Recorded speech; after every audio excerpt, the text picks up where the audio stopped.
So WAFCON 2026 is coming up and Ivory Coast are not here to play. Let's check out the details.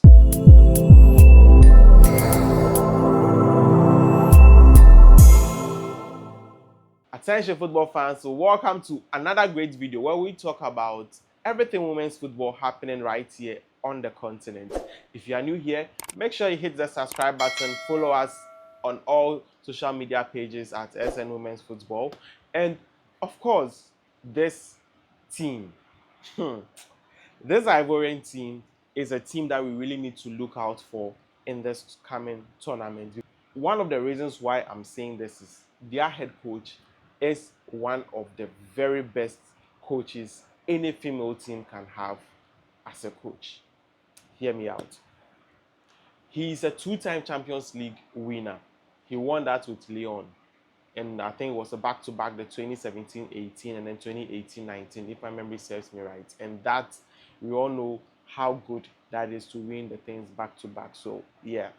He has won league titles with Lyon. He won the Coupe de France. So, virtually, he has won every title that a club can win with his club side with his club time at Lyon. In 2018, FIFA awarded him as the best women's coach. That should also ring a bell. Now, this Ivorian team have gone to take this man to be their coach.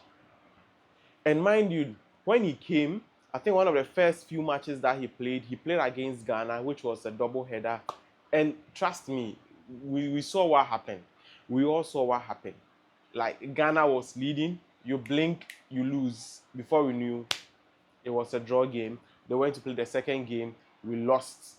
And it was, I don't want to recap all that, but he is one of the reasons why Ivory Coast is going to be one of the dark horses in this tournament.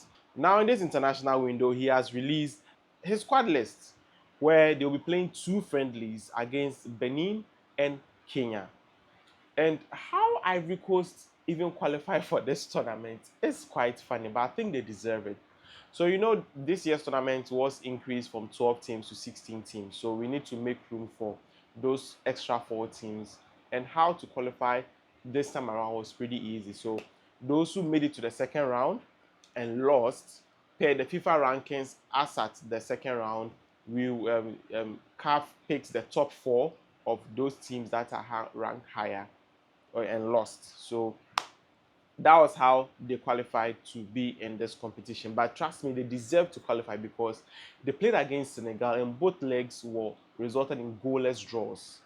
They went to penalties and unfortunately they lost by 5-4. And that was how come Senegal qualified at the expense of Ivory Coast. But yes, they are also in this tournament and trust me, they are here to make a difference.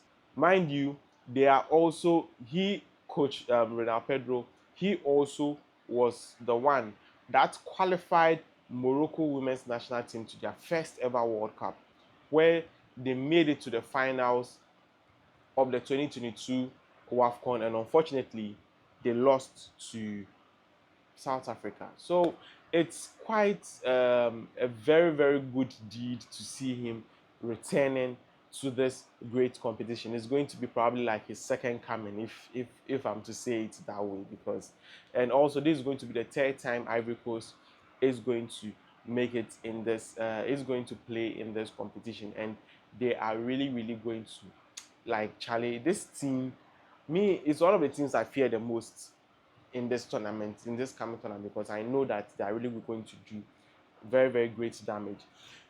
In their squad, we have 2 rising stars. Listen, it's a thing to have 1 rising star in your team, but to have 2 rising stars in your team is very, very critical. They have a very, very intelligent midfielder in the name of Seri Grace Ruth, who just graduated from the Right to Dream Academy and is now playing for FC Nordsjælland, where she has spent a 3-year deal spanning to 2029. In attack, they have this U20 protege where what's her name? Let me get her name right. Insira Safi. She's a very prolific striker. In fact, she scored a couple of goals, I think 4 goals or so, in some of their U20 and U17 qualifiers. I'll confirm that in a bit. but yes, she's very, very intelligent. So having these two youngsters in your team, coupled with the experience of the ASEC Mimosa squad that they have, and we also what ASEC Mimosa did in the CAF 2025 Champions League, Women's Champions League. So this team is going to be something else. But let me know what you think. What do you think about this Ivorian squad? How far do you think they are going to make in this competition? But for now, I'm so happy for them. I'm happy to see them rise in this competition. But let me know what you think about this team and what you think about Coach Reynal Pedro. And what do you also think about the two proteges that I just mentioned about in the comment section below? So I'll see you in the next one. And coming up, we'll be talking about Black Queens arriving in Dubai, where they are preparing for the Pink Ladies Cup. Tanzania has also named their squad list, and we'll be delving that in our subsequent videos as well. So until I see you in the next video, I'm Selassie. I'm just a guy who loves women's football, and it's bye for now.